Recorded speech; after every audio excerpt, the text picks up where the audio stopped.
राष्ट्रीय एकता दिवस अवसर में तिहिड़ी थाना पक्षर गणदौड़ सामिल हेले समाजर विभिन्न वर्गर लोके एकता रोषरे समस्त को बांधि रखिबार एहा थिला माध्यम। लौहमानव सरदार वल्लभ भाई पटेल 150तम जयंती अवसर में समग्र देशर विभिन्न स्थान में एकतार दौड़ रन फॉर यूनिटी अनुष्ठित हो जाइछि। एही अवसर में भद्रक जिला तिहिड़ी थाना पक्षर थानाठारू तिहिड़ी कॉलेज पर्यंत दीर्घ 1.5 किलोमीटर एकतार दौड़ आयोजन करा दौड़े तिहिड़ीर सबु वर्गर लोक सामिल होइथिले। तहसिल प्रशासन ब्लॉक प्रशासन कर्मचारी समस्त राजनीतिक दलर कर्मी सामाजिक संगठन तिहिड़ी महाविद्यालय छात्र छात्री समस्ते एकाकार होई एही गणदौड़े सामिल होइथिले। कार्यक्रम आरंभ में तिहिड़ी थानाधिकारी सत्यव्रत ग्रहचार्य रन फॉर यूनिटीर उद्देश्य बाबद वक्तव्य रखिथिले। एही एकतार दौड़ साधारण नागरिक पुलिस प्रशासन और साधारण प्रशासन मध्य संपर्कर सेतु हेबो बोली अभिहित करथिले। आसंतु सुनिबा श्री ग्रहचार्य कोन कहउछंती। जिरोई राष्ट्रीय एकता दिवस रे समस्त को अभिनंदन स्वागत। लौह मानव सरदार वल्लभ भाई पटेल स्मृति चारण उद्देश्य रे आज ओडिशा नु भारत वर्ष रे पालन करा जाउची। तांकर जो अदम्य चेष्टा एवं साहसर दक्षता बल से जो अखंड भारत को एकाठी करिया स्वप्न देखिथिले से सक्सेस होइथिले।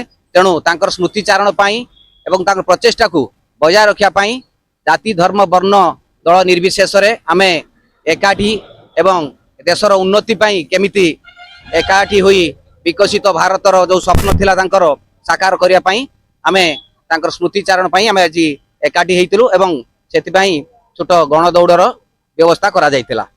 धन्यवाद। तप्तरे तिहिड़ी तहसिलदार जयद्रथ आचार्य योगदानकारी मानकु राष्ट्रीय एकता शपथ ग्रहण कराइथिले। से तांको उद्बोधन रे कहिथिले जे सरदार पटेल दृढ़ नेतृत्व और देशप्रेम द्वारा भारत एकताबद्ध होई पारिथिला। आसंतो सुनिबा श्री आचार्य कोन कहउछंती। सर्वप्रथम आपण मानको समस्त को राष्ट्रीय एकता दिवस रो शुभेच्छा कामना करूची। आउ जेमती आपण माने जानि छंती एकता ही बळ।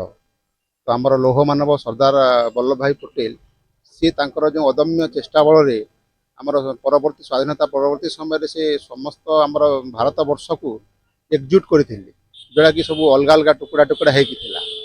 तो सेही मूल मंत्र गोटे देथिले कि आम भारतीय जदि समस्त एकता हेकि रहिबा एक हेकि रहिबा एकता बजाय रखिबा ताहले आम देशर अग्रगति हेबो उन्नति हेबो। आउ एही मंत्र को सेही समय गत 60-70 वर्ष पूर्व देइछंती। आम गणदौड़ जो करुच्ची गणदौड़ माध्यम आम यही पीढ़ी को आम यही संदेश देवाई चाहूँगी कि एकता ही रहिले ही आमर उन्नति हो, जहाँफल से आमर वर्तमान पीढ़ी भी से इंस्पायर हे आउ से स्पिरिटा को बजाय रखे। तिहिड़ी वीडियो निरंजन बारिक तांको वक्तव्य लौहमानव सरदार वल्लभ भाई पटेल आदर्श और त्यागर प्रेरणा नहीं समस्त को एकता सम्मान और शांति रक्षा आगुआ करने आवश्यक बोली कहिथिले। आसंतु सुनिबा श्री बारिक कोन कहउछंती। तिहिड़ीवासी को मोर राष्ट्रीय एकता दिवस अभिनंदन स्वागत। आमे आज लौह मानव जन्मदिन को मन पकाउछंती। भारत स्वाधीन हैला परे जो टुकड़ा टुकड़ा है कि भाग है कि रहितला तांकर अद्यम साहस और प्रचेष्टा बल रे बिना अस्त्र रे भारत को एकाठी करि पारथिले। आज सही समय पहुंची जो समय रे आमे पुणी थरे तांको मन पकाइबा। आमर जो युव पीढ़ी अच्छा से गोटे उत्साहना बा उद्दीपना जागृत करवा जे भारत एकाठी हेले कौन कर। आज आम विश्वर चतुर्थ बृहत अर्थनीति भाव में उभा होती। आग को आम सबुठारु बृहत्तम अर्थनीति हाँपाई जाऊँगी।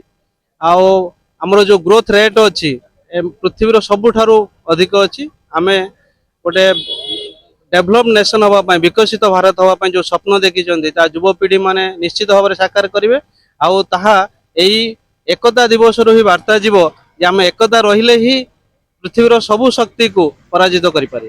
कार्यक्रम शेष में देश भक्तिमय गीत और अभिभाषण प्रस्तुत करी छात्र छात्री माने सरदार पटेल आदर्श को स्मरण करथिले। तिहिड़ी पुलिस तरफ यही प्रयास स्थानीय लोकों मन में देशप्रेम और एकतार ज्वाला जागृत करिछि। भद्रकରୁ अमूल्य कुमार माझी रिपोर्ट उत्कल मेल लाइव।